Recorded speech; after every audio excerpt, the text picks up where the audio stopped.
Welcome to Out of the Box with Christine, the podcast for conscious entrepreneurs. Are you willing to step into your greatness? Are you ready to shine? Well, get ready, Truth Seeker. You're in for an amazing ride. And now, here's the host of the show, Christine Blosdale.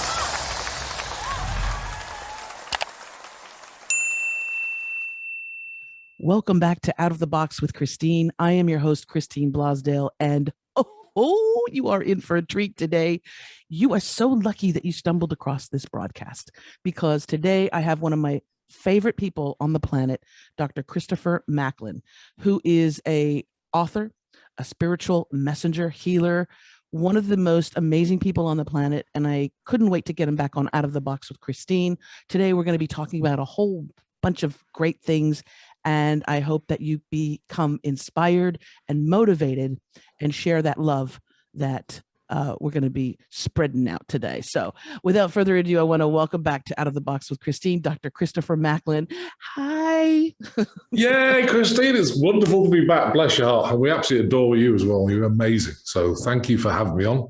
Well, and thank you for being you, Oh, it's my honor. I said to you one time, I think it was a moment when I saw you. We hadn't met, but I think I saw a video of you. You were speaking, and I said, "Oh my goodness, he's like my soul family."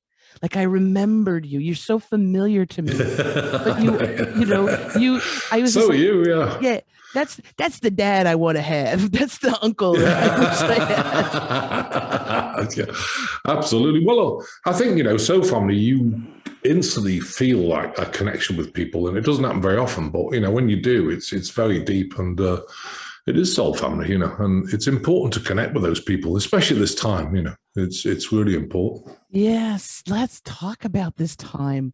I feel like if they wrote this in a Hollywood movie script, all the executives at the studio would go, "Are you kidding? This is too unbelievable." We've been through a bit of a rough time the last couple years, and yet, like sort of like Neo in the Matrix, we've kind of bent over backwards and seen what has been thrown at us, and have come out. Hopefully, most of us come out on the other side better for it. But why don't you tell us a little bit about what you've been up to, especially over the last couple of years, because it's been a while since I've had you on the show. Yeah, I mean, obviously there's a lot of things, and the mandates and everything came in, and I've seen doing the healings, I've seen people get a lot more angsty than they used to, and actually it seems to be getting worse. Lately, even last week, I was like, wow, it's a lot more work to do this, and it's exhausting sometimes. But we're here to support people, of course, and that's the whole point about it. But yeah, it's been a crazy ride. But people say, well, how do I, if you're in this matrix believing everything, that's okay. But I think sometimes it's really important to step out, get away from that world, because the world, if anyone has noticed, I think it's barking mad nuts, whatever you want to call it. It's all over the place. It's discombobulated, and personally, I think it's good to step out, get in a circle where all your friends love you. You don't have to, be anybody else but you, and, you can express yourself, and also I think you've got to look at the things that you really enjoy, whether it's cooking. I mean, I love cooking. So sometimes I just get in my space and start cooking and have some fun and get a glass of wine. If you like sculpturing, if you like growing things, get out in the yard or the garden and, start growing, do some things that really inspire you.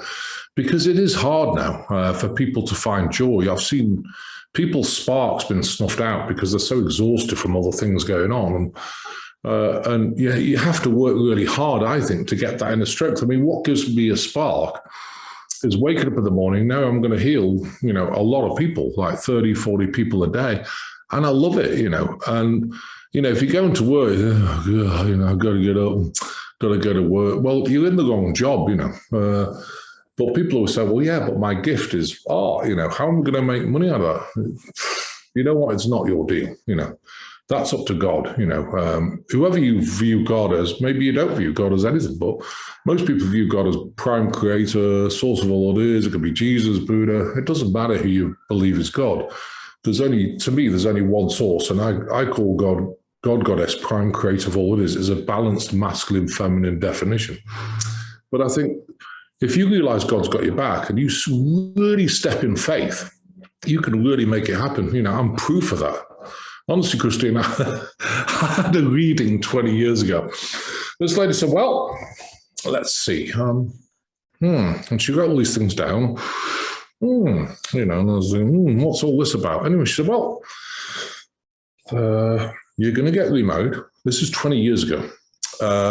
You're going to work for God. Yeah. And you're going to live off donations. And I kept thinking to myself, I didn't tell her that, oh, okay, thank you very much. You know, I walked out, I think this woman might be nuts, you know. Oh, look, it arrived. I work for God. I live off donations. And, you know, I'm doing healing for people. And truly, I absolutely love it. You know, 20 years ago, I didn't love life at all.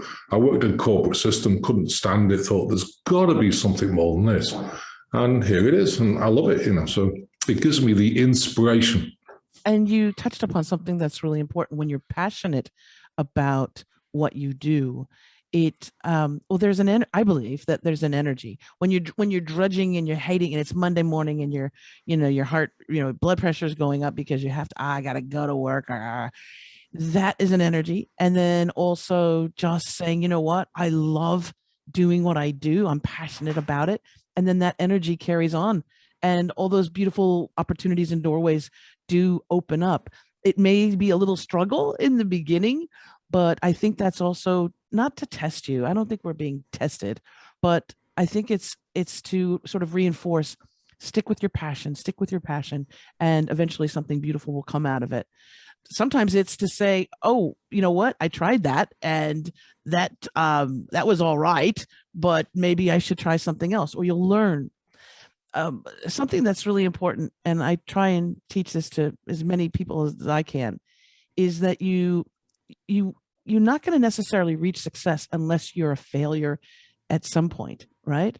So it's like a baby who tries to walk. They're gonna crawl, they're gonna stand up, and they're gonna plop down on their bum quite a few times. They might knock into a couple different things, but eventually they're going to learn through the art of failing.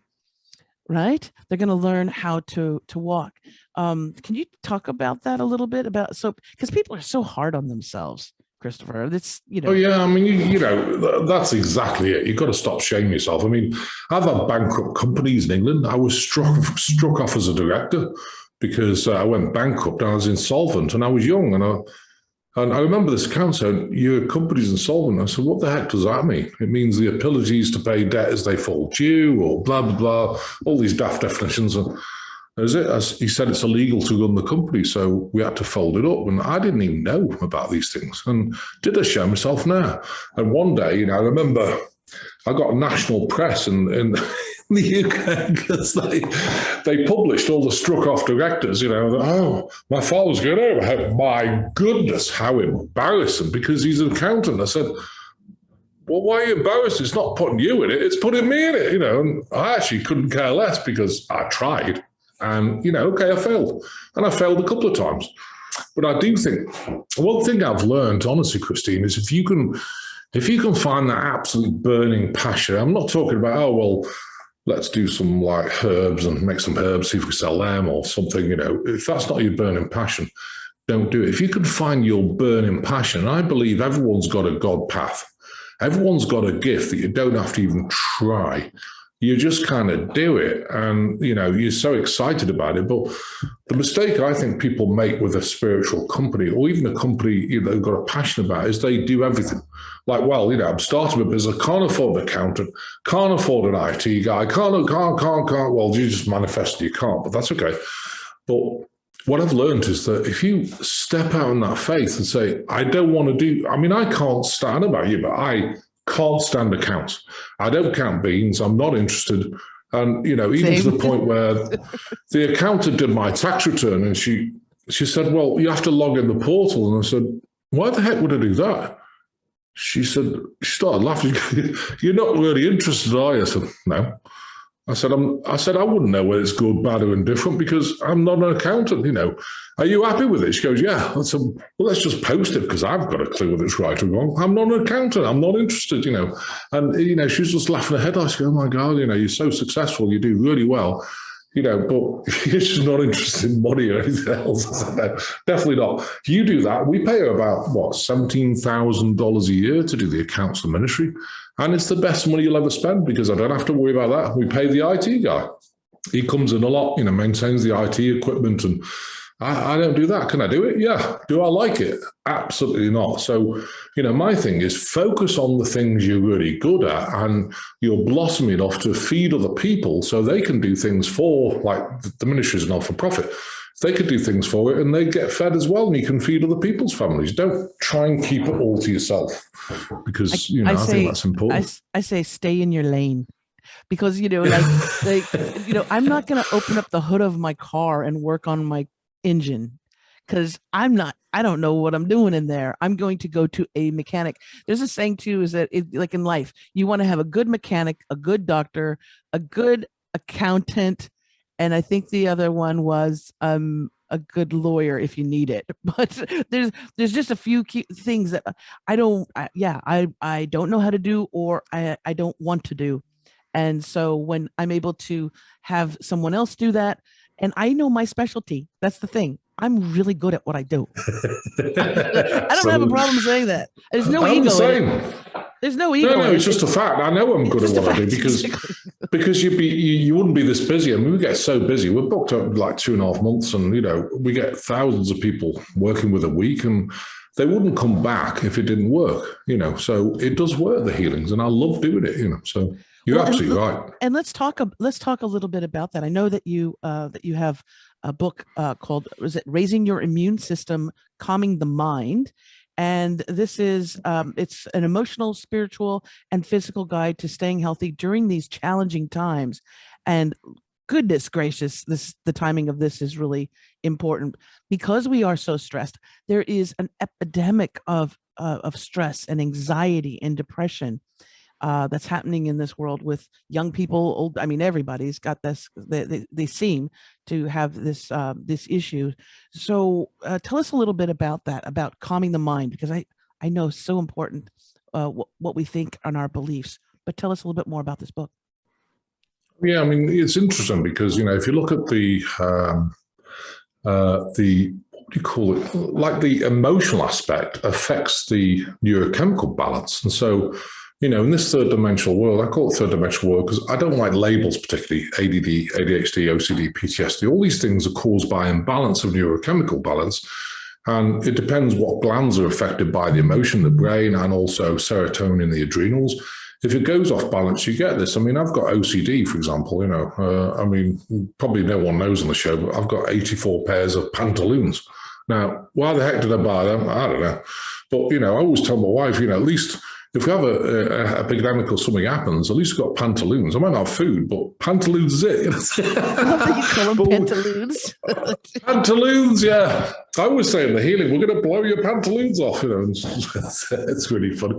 But everyone's got some sort of, attention deficit. There's various scopes of it, but. Again, don't shame yourself, because I spend all day in the ethers. So, I'm talking to beings, which people think, oh, he's schizophrenic. I'm not. I talk to beings and I talk to the right ones. We do healing on people.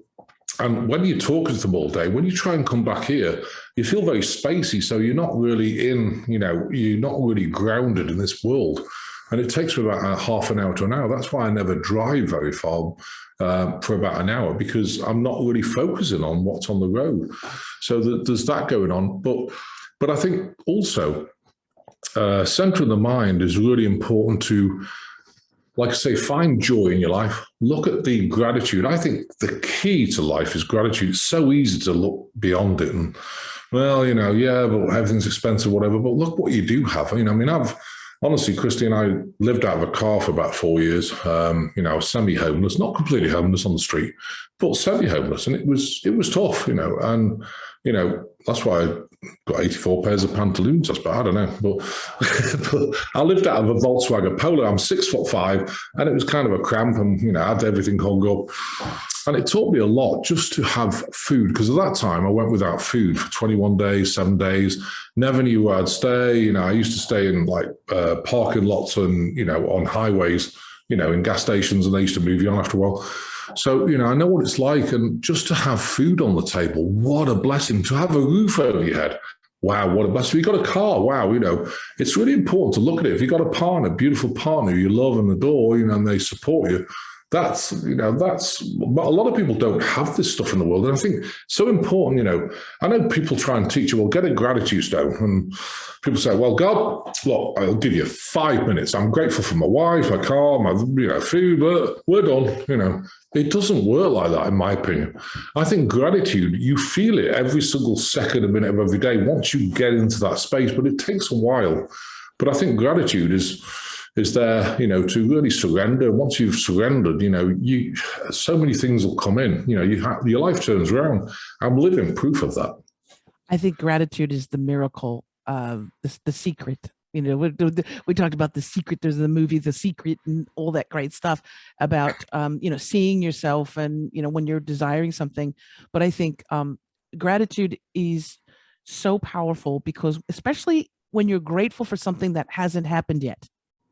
It's a little play on the universe, but when you're absolutely grateful for all of the abundance, even if you're in a place of lack, but if you're grateful for all of the abundance that you have and all of the things that you are able to experience before, like in the now, then it creates, again, that energy. And I think that the universe, God, love, whatever, the prime being, prime source, I think that it's just it's also feeding what energy you're giving it. So if you're always wanting, if you're always in a position of wanting, of lack, I need this, I need that, then I think that's what you're going to also experience more of, is wanting. Because that's the energy that's being put out. But when you're already grateful, I am so grateful for everything that I have. And I'm so grateful for things that are coming to me how exciting. I don't even know what they are yet. Then that energy, it's amazing. Then the universe is like, oh, let's give her more of that feeling, Yeah. You say, well, I want that, but I don't have the money. And God's kind of just writing a check. Oh, okay. I tear it up. Sorry. If you don't want it, I don't know what to tell you. And it's amazing how, I've taught people to really shift their mind patterns. Every time you get a negative thought, like, I don't, whoa, back up. No, it's not, I don't. I have it. Thank you, God, for the blessing of that, and turn it around. Everything's got to stay positive. It's even, it's even the word spellings, they're all there's a lot of manipulation in life. And I think, even, good morning is like mourning something, why would you tell people, oh, have a good morning for, in the morning? It doesn't make sense. It's all about words. If you say, I hope you have a really blessed day, that's a very different energy, and I think very important to police, your words and always get positivity because, people don't realize that your brain's full of nerve endings, and nerve endings are like an aerial, like dipoles. They send messages out, and if you keep sending the negative message out, all the negative stuff is going to come back. If you start sending actually abundance messages and wow, I'm so blessed and everything else, you're also going to change your vibration. One of the things I want to look at really is, if people get angsty and the vibration's low, of course, you get attachments. I think people have talked about attachments. What are they? Well, Jesus talked about them. He called them demonic entities and possessions. There's different types. There's Anunnaki. They sit in the abdomen, hang on the shoulders, so shoulders are tight, tap in the lower back, send you negative thoughts. Anunnaki. There's draconians, very dark beings. They can make you feel suicidal. There's Luciferians, and they're the beings that if they attach to you, they're very snarly. So you can get a very snarly voice sometimes. If you get angry, they'll start hissing and, get snarly voice and contorting your body up. I think those are the ones that Jesus called demonic entities, and you're possessed because you get all this random movement going on. So there's different types of beings that can affect you, and they can only affect you if your vibration's low, which means that you're in a depressed state. If you get your vibration right up there, they can't even attach to you. And so, I always encourage people, we do healings 3 times a week. We do it, you don't have to pay. I mean, it's by donation. If you want to donate, great. If you don't, that's fine. We do it 3 times a week for everybody. And we get probably about 800, 1,000 people on each one. That's 3,000 people a week. And, Monday, Thursday, and Saturday. And, it just helps people release emotion. We've got a fast track method of releasing emotion. And of course, emotion creates all sorts of illnesses, cancers. It creates, if you've got emotion, it'll bleed into parathyroid. You start leaching calcium out your bones. You got osteopenia, osteoporosis. You can get arterial blockages from that. You can get liver issues. You can get blood sugar issues. There's so many different things you can get, and it's all steered by emotion. And that's why I think people get really sick. And as soon as you start releasing it, the primary cause of cancer, from my perspective, is emotion. Secondary cause is pathogens mutating the cells, turning the tumor. So to me, people say, oh, cancer is death. And, to me, it's just like looking at you saying, hey, I'm here. Your body's off balance. You better pay attention to me, or I will pay attention to you. But it's not death if you don't allow it, And I think we've been kind of programmed in the mind that, oh, you got cancer, you're going to die. Well, you're not, Well, we've been programmed. We've been programmed all right. Completely. Completely. We have been programmed, and that's why also, like, talking about programming, I don't watch television. I don't watch television because also just there's some things that come up. I'll watch a documentary or something that I choose through a subscriber base, like a Netflix or something like that, where I'm like, I know what I'm going to be watching, but I don't watch in particular these dark.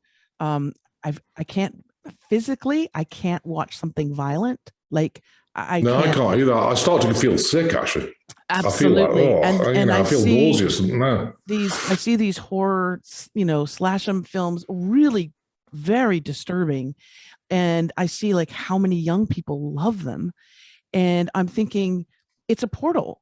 It's a portal because you're seeing something and it's affecting you and even your subconscious. And this is really important. And I'd love to get into this because we think, well, oh, I know it's Hollywood and I know it's make believe and I'm just watching this in a movie theater or on my TV screen.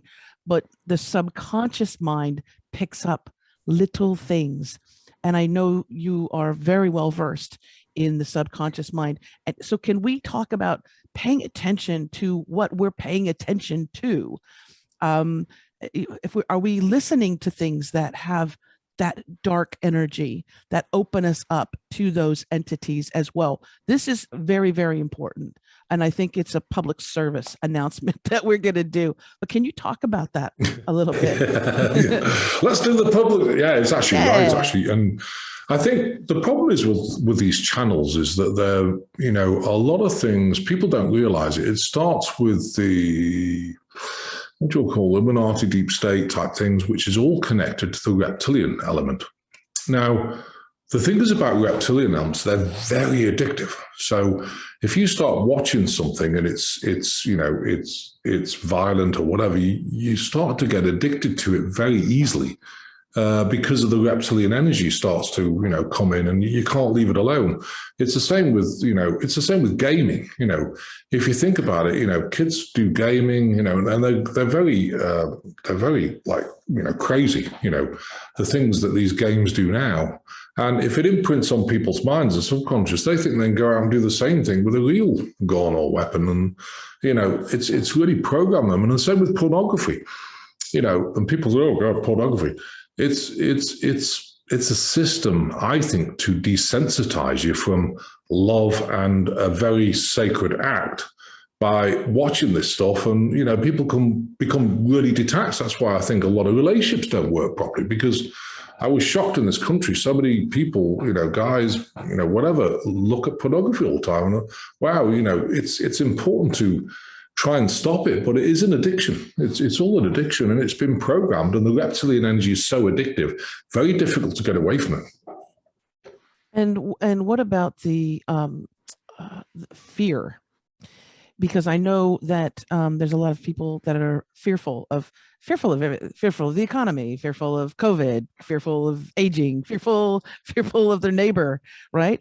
And the energy of fear has a definite signatory, right? A definite signal as well. Can you talk about that? Because I know that through that fear too is where we can also come in contact with some of those entities that will attach to us, and they're very tricky and hard to get off of us, right? Yeah, in England they call them cheeky blighters, but it's very true. I mean, fear is the number one mind control system. And if you look at what's happening, Project Mockingbird, for example, let's get a load of stuff out in the media, and let's program people to live in fear. You never see things on the TV like, wow, look at Betty. She's been in the soup kitchen for 43 years and she got a award and we want to love her. And, all you see is like negative stuff all the time. And why would you want to watch that? Because truly, to me, it's like you say, take a step back, switch that media that gives you negative energy off. And again, be discerning. There's some good media and there's some not so good media. You need uplifting stuff, in my opinion, especially now.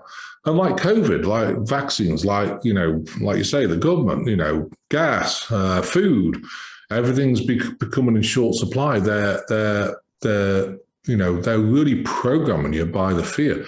Now, if you take a step back from it and say, you take some precautions, of course, may get some food in, whatever you want to do. But, if you take a step back from all that fear, you'll have a great life. And again, it comes to manifestation. If you have fear, oh my God, we're going to have no food. Well, God's just about to give you food. Oh, okay. Let's rip the check up. We're done. If you manifest like, I'll be okay, God's got my back. That's the key to life, I think. Knowing that God's got your back. And I think, if you can go through life with God's got your back and you have real absolute faith, but it takes a lot for people with absolute faith. And I don't know, can I give you an example? You sure can. Right. So I know people are talking about gun laws and all this and whatever, and now my opinion is if you don't have absolute faith, you need something to defend yourself, without a doubt, because, especially in the US. But what happens if you have absolute faith, what happens is that if someone's pointing a gun at you and starts to squeeze the trigger, and I've seen this, you can either manifest your death, like, oh my God, I'm going to die, and suddenly you die because you've just given into fear. Or if you just turn around and say, you know what, you can't touch me. That gun is not going to go off. It's not going to touch me. Even if they shoot at you, the thing will miss, or the gun will jam, or they'll pass out from a heart attack or something. The universe, if you have faith to the absolute end, to absolute death, and I have it because I've seen it happen, then what will happen is the universe will create a new reality. But if you don't actually have that absolute faith, it won't. And so, then, of course, you need a weapon to defend yourself. That's just my belief, I mean, you guys listening may think different, but I've seen it. I've got the T-shirt on it. Well, and when we were talking too about, especially with guns, you have easy access. Then you have them being primed, right? Buy all of the violence, the video games, which you can shoot a bunch of people, in your living room or in your basement, wherever. So there's the ease of that, and then the stoking of fear, right? And social media, because there's a lot of things too that are on social media that are quite disturbing. So you have this inundation of media brainwashing, into our heads. And also the disconnect. This is the key, because I mean, I hate to say, I don't want to sound like my grandmother. Like when I was a kid, we used to walk 50 miles in our bare feet. No, but when I was a kid, yeah. Right? But when I was a kid, we didn't have these devices. I mean, I think the most technological thing we had when I was a kid was that game Pong, and you put it onto your TV, and it was literally just a little thing going back and forth on the screen, and you had a little racket or whatever. But it was like, oh, technology. But we actually had to communicate with each other. We had to, like, friends weren't just texting each other. We were meeting each other. We were playing outside. Even if going to school with a bully, right? You had to go to school, and so you had to deal with the bully. But then at the end of the day, when you went home, you didn't see the bully. The bully didn't post a social media thing taunting you again.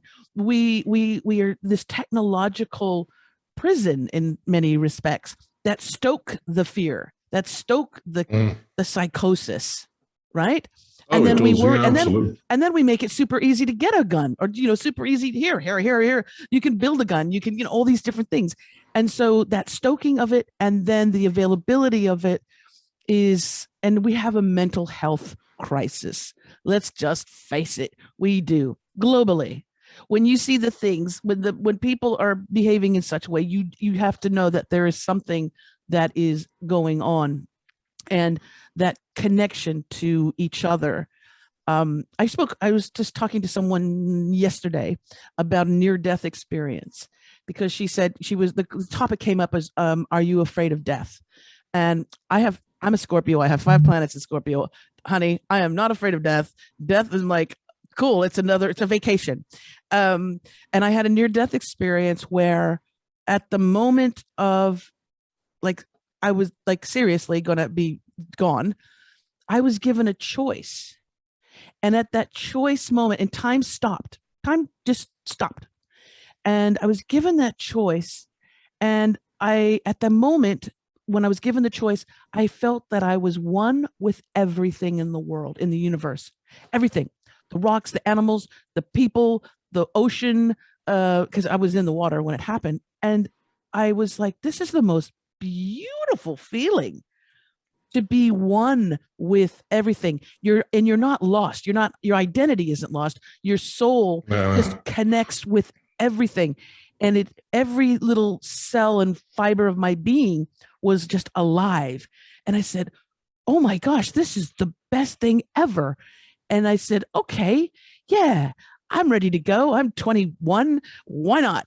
And what happened is that there was like a little carousel, right, of moments in my life, and not the moments when you win an award, not the moments when you're getting, not even moments when you have those special occasions. They're little moments. They're moments in time that you were like, that was important.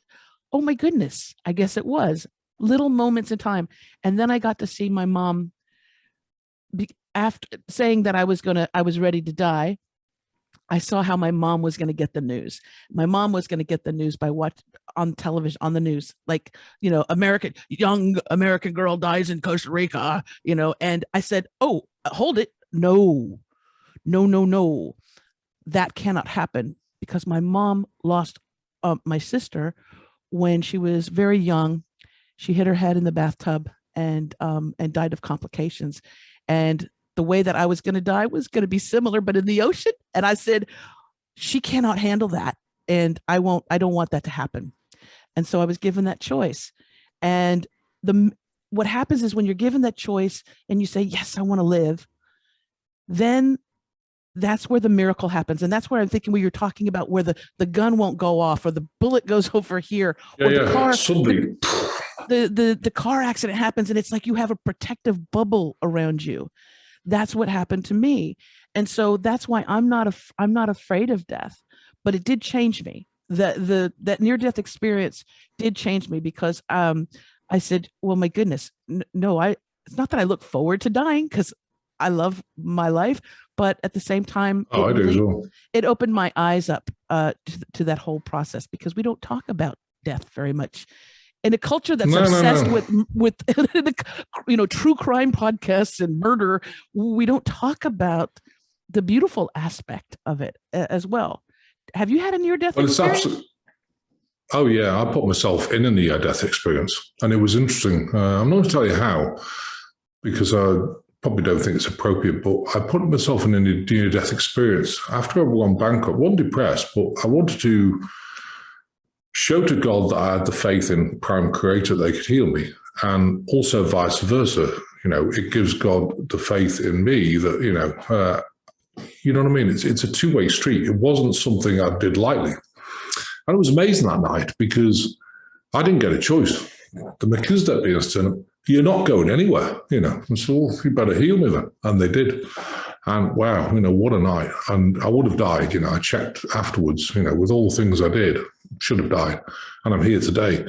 But it wasn't because, I was depressed or anything else. It was because, like I say, I had to almost show God I had the faith in God to heal me, and also for God to know that, it was a two-way street. I had the faith in God, God had the faith in me, and it was a two-way street. We had to do, and after that, everything changed. And like you say, the unconditional love feeling, that blissy or oneness feeling is just incredible. And that's something you never forget. I never forget it. And I always talk about God every day. Look, God's got your back, because it does change your life. I don't fear death at all, I mean, they've tried 289 times to take me out with things. One was a bioweapon, which I got from one of the expos, and it's collected here. So what, we've got rid of it all. I haven't got rid of the tumor yet. It's just sitting there, but there's nothing in it. But I think, it really does make you an absolute warrior. And after that, you step out in faith. And people say, oh my God, if you say things like some 3-letter H's, you might say something. Nah, not worried about that, because if you have absolute faith, they won't touch you. And I think that's the key. I really do. And you're actually really quite brave too, because I know that many of the things that you talk about in public are things that people would go, oh, shh, you don't want to talk too much about that because it's dangerous. But when we're talking about those darker circles that are there and that wield a lot of control and power around the world, it's important to speak out on those things, because also, we'll keep the show a little light, but we'll also talk about what the reality is as well, is that there are things that happen in this world that really shouldn't happen, and it's because it's been under the cloak of darkness. And I believe that the veil is being lifted. It's being lifted, sometimes in like little glitches, right? But it's being lifted, and we are slowly, the population is slowly coming to the realization. Remember, not too long ago, the Roman Catholic Church was that was, religion. Just think about all the millions of people that the Roman Catholic Church throughout the centuries, the devastation, the horror, that they inflicted. It's unbelievable. And they had reigned for so long. But when people start speaking the truth, when victims of priests start speaking out, that's when you shine a light. And when you shine a light on the darkness, little cockroaches scatter. Oh my goodness. Yeah. Well, I think also, I mean, the general public, you can't really, I don't think, release too much in one go. You've got to drip feed it, because it's a lot. I mean, I've worked with Illuminati fallout children who've been so abused by these satanic people. I know what they get up to, all the child stuff, all the things, it's really horrific. If you actually heard this, it would probably bring you to tears. But luckily I have the blessing that I can help these people. And like you say, it's being dripped out. The tide is turning, and you have to look at the positivity. Like, this has got to stop, because it's not okay. And I always say, look, I'm an American citizen now, and not on my watch, a kid's going to get abused anymore. We have to stop it. Not on my watch are all these satanic things going to happen. And, we do a ceremony, which is actually counteracts a God ceremony every 120 days to counteract the satanic stuff. Does it work? I think it does. I think it's probably bigger than we ever think. We try and get as many people as possible. It's free to join. The next one's on the 10th of September.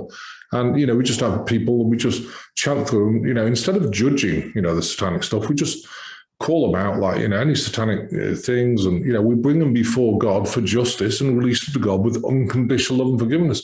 In that way, it's a lot more powerful than any anger and things against them, because anger just feeds into their negativity, Well, in this way, turn it over to God, let God deal with it. And wow, I think it's really worked. We've been doing this for 2 years now, and it's really helping, I think.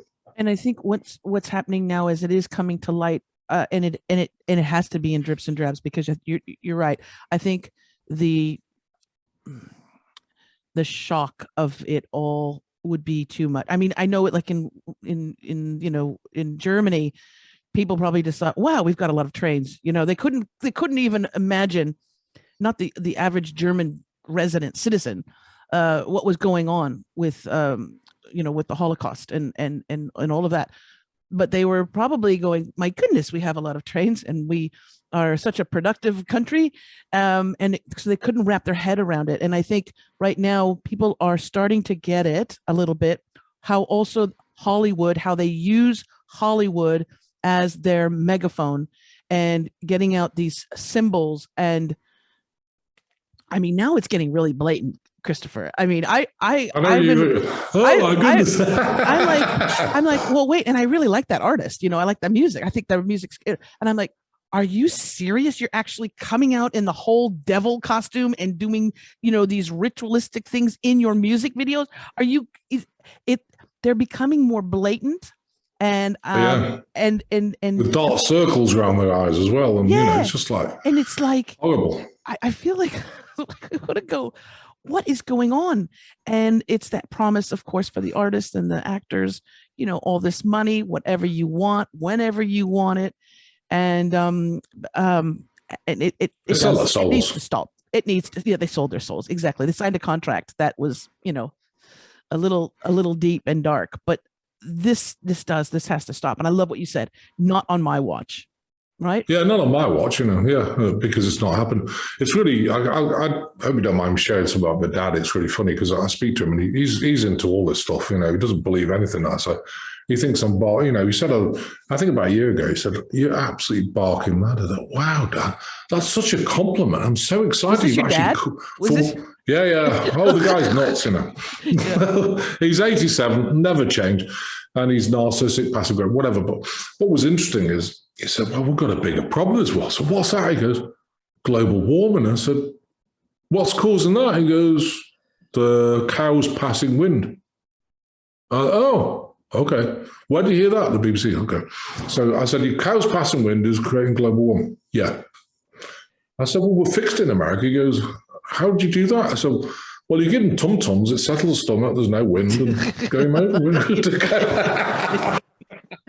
It's just, and he said, "Oh, wow," he believed that as well. So it's called Project Mockingbird. And, people should look out for this. Project Mockingbird, look it up. It is, yeah, look it up. It's something that, media do, they tell you and you project it back out on people.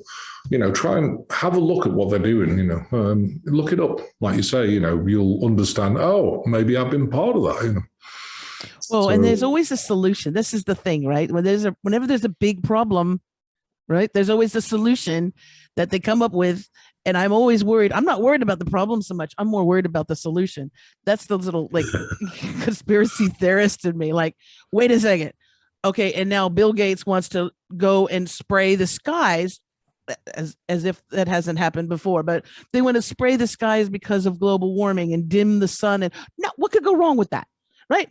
Spraying whatever out of planes all over the world. What could go wrong?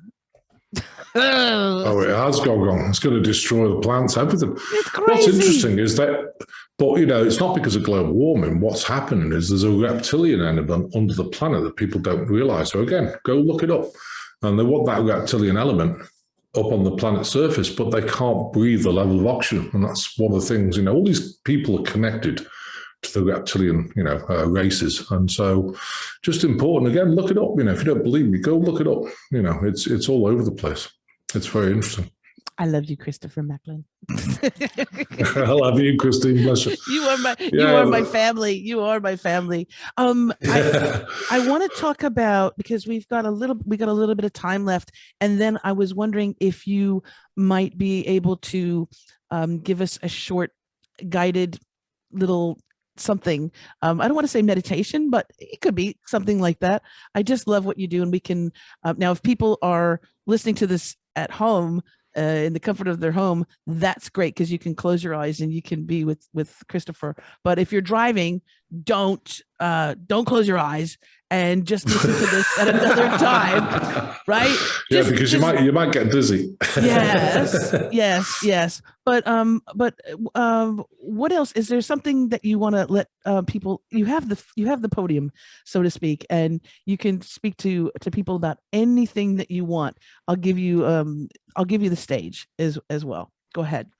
Yeah, absolutely. Well, I just want to encourage people. At this time, we're seeing a lot of people who are getting, and I see it around. You must see it around. Pretty aggressive. People have a very short fuse, very little patience, and I think I would encourage everyone: don't judge people, but also set healthy boundaries. Because if you've got a narcissist around you or whatever, you probably need to start setting boundaries, because you're not a powerless victim. Don't shame yourself. Stop. It's time to stop treading eggshells and actually be the sovereign being you are. And that's what it was. The time of the guru is gone. We're not interested in gurus. It's all a pile of nonsense. You are your own guru. And so it's important to start standing up for yourself and start raising your vibration. Say, I'm a good human being. And of course, service to others is very key. Try and do things for other people. It's very important. But also love yourself and give yourself honor and respect, that you don't have to be berated by someone who doesn't understand you. Cut them off. Because unconditional love to me is love with boundaries. It's difficult to unconditionally love somebody when they're in your space and they're criticizing you, berating you. And that's what I've done with my father. I've set healthy boundaries. And if he starts all this nonsense, love you, Dad, bye. Someone's come to the door, bye. I'm gone. And he knows now that, I better not berate. So I'd really encourage people, don't criticize, don't shame. Everyone's in a different place. Everyone's got a different perspective of what's happening. And is there's a right or wrong? I said to my father one day, you got a different perspective than me. Yours is from the BBC, mine's from somewhere else. I said to him, who's right or wrong? He said, I said, do you want me to answer it? You're right from your perspective, and I'm right from my perspective. And so we're both right. Let's not criticize each other. Let's just take a step back and just love each other for who we are. And I think that's really important. So. And we tend to, as human beings too, we tend to do this black or white, yes or no, type thing. And because we compare, right? Compare and contrast. We compare ourselves. That's also with social media. We compare ourselves to other people, and get down on ourselves. I think we are our biggest critics as humans. I think we do, yeah. We tend to knock ourselves, down quite a bit. But also, what helps me is when I am thrown off, right? Because you can't always be like super positive and like, yay, life. Every now and then. I'm the same. Yeah. Oh, yeah. Every now and then you it's go just south. Oh, God. But what's funny is that it's so rare that when it has happened, I actually, like, I told my wife, I go, I don't know why, but I'm really in a bad space today. I'm grumpy. Everything's bothering me. The cats, the kids, the sheets, everything's bothering me. I was irritable, and it was so different than what I usually am that I actually had to say something to her.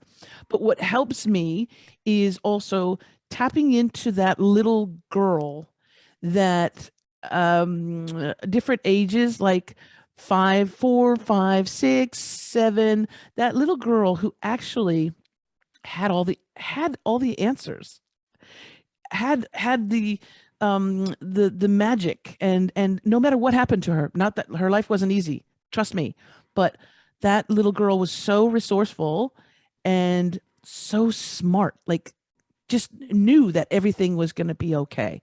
So I tap back into that to help me.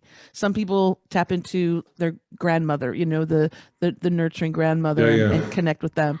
Do you have something like that? Do you have someone or something that when you get kind of knocked off the path that you can go to? I tap into the accused dead beings, I think. And, I've had a lot of, probably like you, I think I may be wrong, but, abandonment issues, like big time, in my life, from relationships, from father, from mother, and everything else. And it's very difficult. Sometimes you just get this, like, does someone love me really? And, you start getting abandonment, like, and I go south a bit. And I always tell my wife, I'm going south. I just need a bit of time. I think it's coming from abandonment.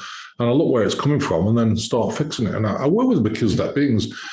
One thing I learned, to be honest, Christine, is when I went bankrupt, no one was interested, not one person. So I couldn't talk to anyone. So the only person I could talk to, or the people, is the off-planet beings that I work with. And they were there for me. The thing is about off-planet beings, if you're a starseed, not everyone is on this planet, but starseeds have been, kind of volunteered to come down here. Don't know what they were thinking, but anyway, they volunteered to come down. It's a hard one. But you can tap into your soul family and you can get a lot of comfort. And they give me a lot of wisdom. I often talk to them, where's this come from? Oh, it's come from that father or something. And then I can, rebalance it, because I am loved now, but I don't think I've been loved for most of my life. And so I didn't even know what love was, and I don't know about you. When you find your person, you find what's true love is, and you start to think, is this fake or is it kind of real? It doesn't feel real. You know what I mean? It took me a long time with Mandy to, this is real, all right, So, she loves you. She loves you. I love her as well. It's amazing. Bless her heart. She's just amazing. It took me so many years to find my human. Well, she actually found me, I guess, on Instagram. I came up in her feed or something like that. And your human loves all of you. And this was what I remember too, is that she loved the parts of me, even the physical parts that bother me, that I'm not crazy about. She absolutely loves and adores them.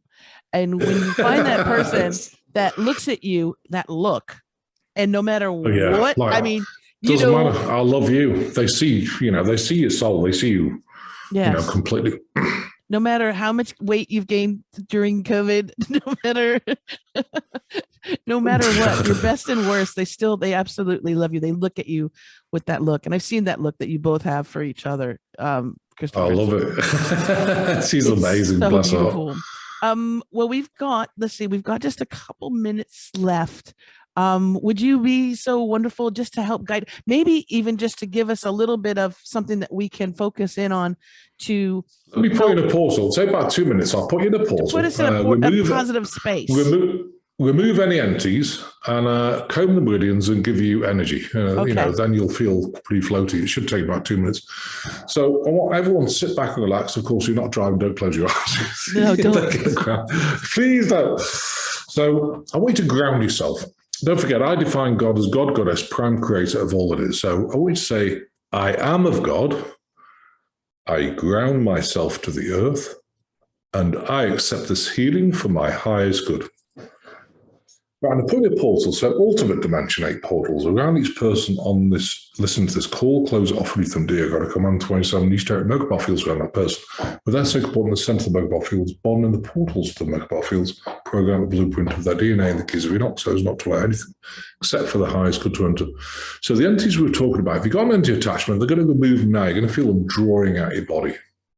So they're going to escort them out. We're going to send them all back to God with unconditional love and forgiveness. So if you had an entity attachment, you might feel your abdomen feel lighter, the shoulders neck start letting go. And so I'm going to comb your meridians, and I'm going to give you energy. So you're going to feel angelic hands go down your body, or light or bin. So go from your crown down your face, the back head on the left, down your neck, cross left shoulder down your arm. The right, we're doing the same. On the left, we're going down your neck, down your chest, down your abdomen, out to the hip. On the right, we're doing the same. On the left, we're going from your hip down your thigh, over your knee, down your calf, out to the foot. And on the right, we're doing the same.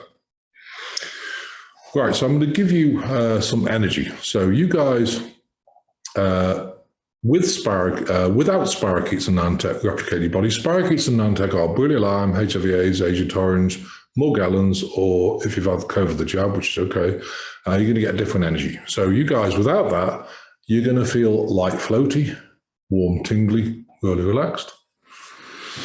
And you guys with spirochetes and Nantech in your body, you're going to get tacking angel space-time continuum. So it's very electrostatic, starts off subtle. It's going to get stronger, very staticky, buzzy energy. Then it's going to plateau.